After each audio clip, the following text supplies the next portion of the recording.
کے دے کہ معلومات ہوں گی آپ کو. مسلمان ہے تو مسلمان کو ہی مار رہا ہے. دوسری کوئی کنٹری میں پورے کے پورے وہی لوگ ہیں، وہ آپس میں ایک دوسرے کو مار رہے ہیں. ہم جس ملک میں رہ رہے ہیں، ہندوستان میں، میرے عزیزوں، یہاں ایک دو نہیں 200 سے زیادہ جاتیاں، 200 سے زیادہ دھرم والے لوگ موجود ہیں. ایک دو نہیں 200 سے زیادہ ریلیجنز یہاں پر موجود ہیں، اور سب جی رہے ہیں، سب جی رہے ہیں.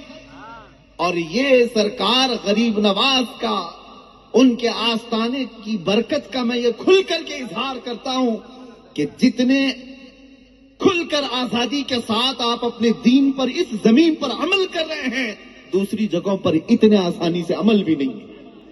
یہ اولیاء کاملین کی نسبتوں کا اثر ہے.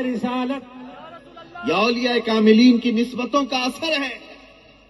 یہ وہ دیش ہے جہاں ہندو مصلی بچھا کر دیتا ہے کہ مسلمان نماز پڑھتے ہیں.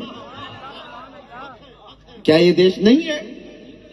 ہم نے ان تمام چیزوں کو کہاں پر گالی گلوچ کر کے ختم کیا ہے؟ کس کو ہم نے ہرٹ کیا ہے؟ ابھی میں آلاس آیا، میرے عزیزو، علماء ایک طرف، عوام ایک طرف، حاجی اپنی طرف، لیکن آپ کے علاقے کے سرپنچ ہیں، شاید وہ بھی ہندو سماج سے تعلق رکھتے ہیں. آئے چادر مجھے پہنائی، ہار مجھے پہنایا. یہ تمام جو تہذیب ہے موجود، پھر کون سی وہ نفرت ہے جو پھیلائی جا رہی ہے؟ اب میں آپ کو بتاتا ہوں. آج مجھے یہاں پر حضرت نے بھی بتایا تھا کثیر تعداد میں ہندو سماج سے بھی لوگ موجود ہیں، تو میں ان سے کہتا ہوں ہماری باتوں کو غور سے سننا اور کبھی اپنے اوپر مت لینا، کبھی اپنے اوپر نہ لینا. اور تم بھی اگر کبھی ہمارے اندر موجود کوئی کیڑا ہو، اس کو اگر بول رہے ہو تو ہم اپنے اوپر بھی نہیں لیتے، ہم اپنے اوپر نہیں لیتے. دنیا طالبان کو ٹیررسٹ کہتی ہے، ہم ڈیفینس کرنے نہیں جاتے کیونکہ ہمیں پتہ ہے ہمارا ان سے کوئی تعلق ہی نہیں. ہم ان کا ڈیفینس کرنے نہیں جاتے.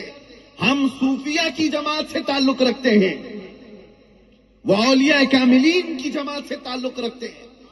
اسی طرح سے وہ برادران وطن ہندو سماج سے تعلق رکھنے والوں سے میں کہتا ہوں کہ اگر کوئی ایسا شخص ہو جو ہمارے بھید بھاؤ کو اور یہاں کے ماحول کو خراب کرنے کے لیے کسی بھی مقدس شخصیت کو گالیاں دیتا ہے تو وہ تمہارا نہیں ہے، سمجھ کر کے چلو. اور ہم ایسے کتے کی دم پر پیر رکھ کر کے بولیں گے.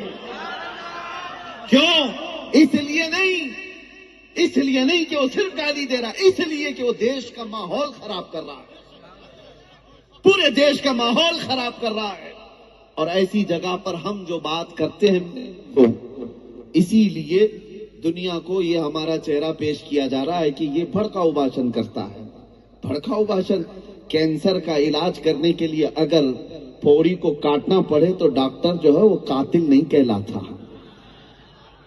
ڈاکٹر قاتل نہیں کہلاتا. اگر کوئی ایسی پھوڑی ہو جس سے کینسر پورے جسم میں پھیل سکتا ہے تو اس پھوڑی کو ڈاکٹر کاٹتا ہے، کینچی سے ہو، چاقو سے ہو. لیکن کوئی یہ نہیں کہتا کہ یہ ڈاکٹر مرڈر کر رہا ہے، قاتل ہے، چاقو کا استعمال کر رہا ہے. نہیں، کچھ جگہ ایسی ہوتی ہیں جہاں پر پھوڑی کو کاٹنے کے لیے اس چھری کا استعمال ڈاکٹر کرتا ہے، اور کچھ قوم کے اندر ایسے کیڑے ہوتے ہیں جن کے لیے ہماری ایسی تیز زبان کا استعمال کرنا پڑتا ہے. باقی ہماری عادت نہیں ہے، ہم نرم گفتگو ہی کرتے ہیں، اخلاق کی گفتگو ہی کرتے ہیں، معاشرے کی برائیوں کے متعلق لوگوں کو اویئرنیس کرتے ہیں. لیکن نبی پاک صلی اللہ تعالی علیہ وسلم کی شان کو سمجھو میرے عزیزو. میں ایک بات کہتا ہوں، ہم نے کبھی کسی دین کے، کسی دھرم کے بڑی شخصیت کو انگلی اٹھا کر چھیڑا تو نہیں. کبھی دکھا دو ہماری تاریخ میں کسی کو کچھ کہا ہو، کہیں گالیاں دی ہو، کسی کے چریتر پر بات کیا ہو؟ نہیں. جب یہ پوری قوم کسی بھی دھرم کی مقدس شخصیت کو نہیں بات کرتی تو اتنا تمہارے اندر بھی سہج ہونا چاہیے کہ جو قوم اپنے نبی پر اپنی جانیں قربان کرتی اس کی طرف انگلی تو مت اٹھاؤ. اگر گالی دینے کا زیادہ شوق ہے، آ جاؤ ہمیں گالی دے دو، ہمارے ماں باپ کو، ہمارے خاندان کو، جس کو